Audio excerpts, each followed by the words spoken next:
Bienvenidos a la práctica C. En este apartado mostraremos el conexionado y el funcionamiento de un filtro activo.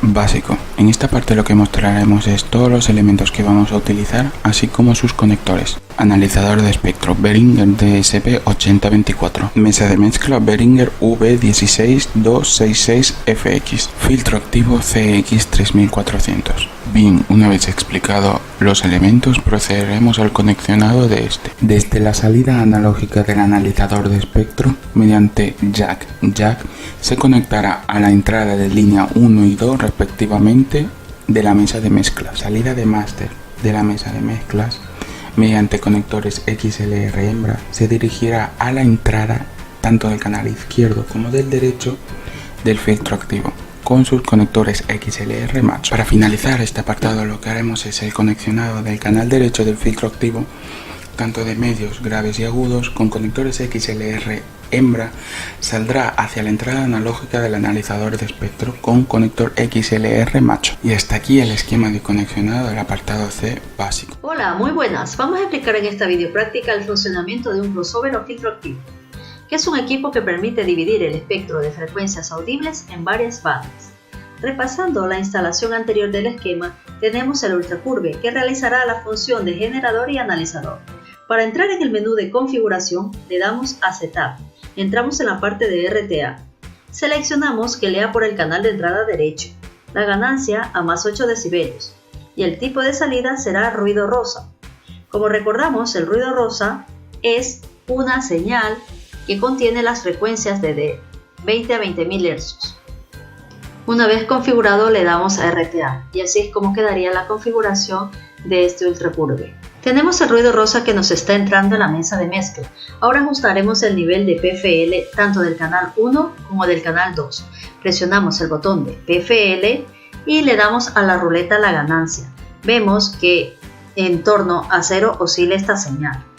Hacemos lo mismo con el canal número 2 y una vez que nos hemos asegurado de la ganancia, el potenciómetro no lo vuelvo a tocar más. Enviamos todo esto a máster por medio del fader correspondiente y tenemos ya la señal que será enviado al crossover. Una vez aquí en el crossover voy a configurarlo de manera como me pide la práctica. Empezamos con el botón o ruleta de gain. Esta la dejo que esté en 0. Luego ajustamos las frecuencias de cruce en 150 Hz y en 200 Hz. Aquí tenemos una imagen más clara de la salida R de la vía de graves, medios y agudos. La vamos intercambiando uno a uno, introduciéndola por la entrada de la línea R del analizador de espectro y así visualizaremos las curvas correspondientes. Observamos ya en el ultracurve la vía de graves. Tenemos una frecuencia de corte aproximadamente 160 Hz. Ahora cambiamos el cable de entrada del ultracurve a la vía de medios. Aquí podemos ver que tiene una frecuencia inferior de 160 Hz y una superior en torno a 2 kHz. Ahora la vía de agudos, una frecuencia de corte de 2 kHz.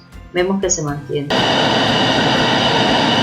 En esta tabla visualizamos el nivel de decibelios obtenido de nuestras frecuencias. Las de color amarillo corresponden a las frecuencias de corte.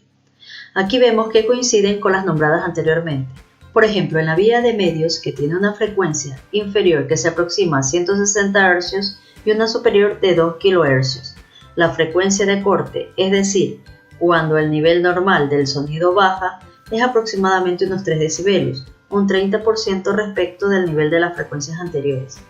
Ahora observamos la gráfica de las tres curvas correspondientes a cada una de las vías del filtro y vemos que la frecuencia de cruce entre graves y medios es aproximadamente 140 Hz y la frecuencia de cruce de medios y agudos 2 kHz aproximadamente.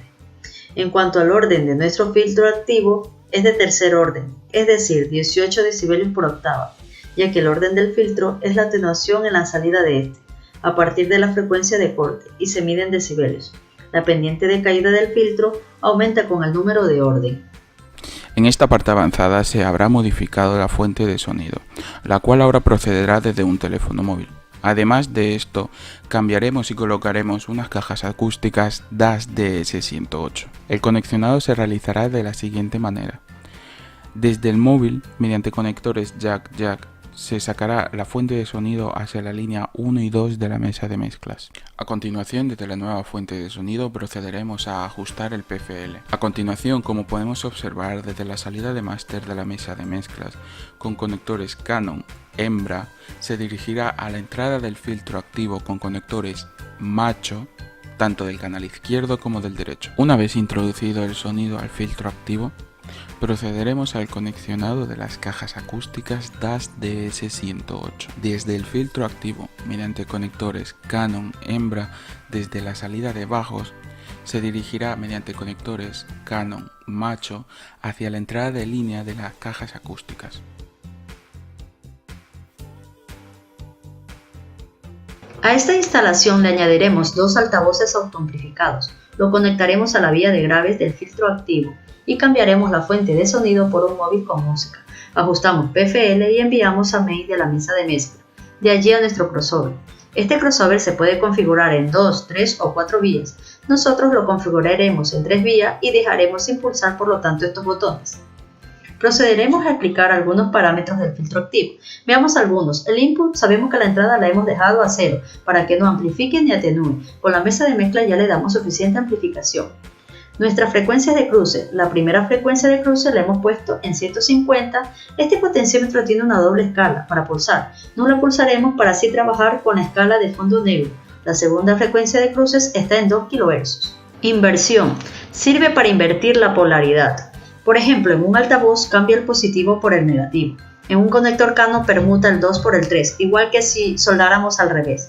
Esto lo notamos en los graves porque se pierde potencia, suenan como huecos, en los medios y agudos no se nota, el oyente escuchará con menos potencia, se pierde el impacto pero solucionaremos si hemos tenido este tipo de inconvenientes. Delay. Presionamos este botón si queremos algún número de retrasos en milisegundos en los altavoces. Para entenderlo más claramente, por ejemplo, en un campo abierto tengo dos altavoces con una distancia de 10 metros más o menos. Le aplico delay al que tengo más cerca de la mesa. De esa manera no tengo sonido de retrasado y no existiría reverberaciones. Ahora low cut, el corte de bajos. Quita por debajo de 25 Hz todas las frecuencias. Es conveniente porque si no tengo altavoces para escuchar estas frecuencias, ¿para qué gasto esa potencia? Mejor las reservo para otras vías. Limitador. Limita la señal en decibelios. Si lo pongo en 0, no entrega más de 0,77 voltios. Podría decirse que este parámetro es uno de los más importantes porque no permite sobrepasar la señal que he limitado. Por ejemplo, cuando se sobrepasa el tono de voz o ganancia en algún instrumento, teniendo activado el limitador, no va a dejar pasar más de la sensibilidad de la etapa, asegurando que no se quemen los altavoces. Una vez pulsado el botón del limitador, aunque suba la ganancia en el main de la mesa de mezcla, no subirá y se activarán los pilotitos en el crossover, indicando el máximo límite. Y el último, Low Zoom. Suma las dos salidas de graves, como son dos, el de la derecha e izquierda, convierte de estéreo a salida mono, obteniendo unos graves más contundentes. Para activarlo debe estar presionado este botón. Y así terminamos con esta pequeña explicación, concluyendo que el filtro activo es un elemento importante para obtener un sonido de más calidad, ya que al poder dividir las tres vías de agudos, medios y graves, se puede atenuar o amplificar el sonido por separado. Muchas gracias.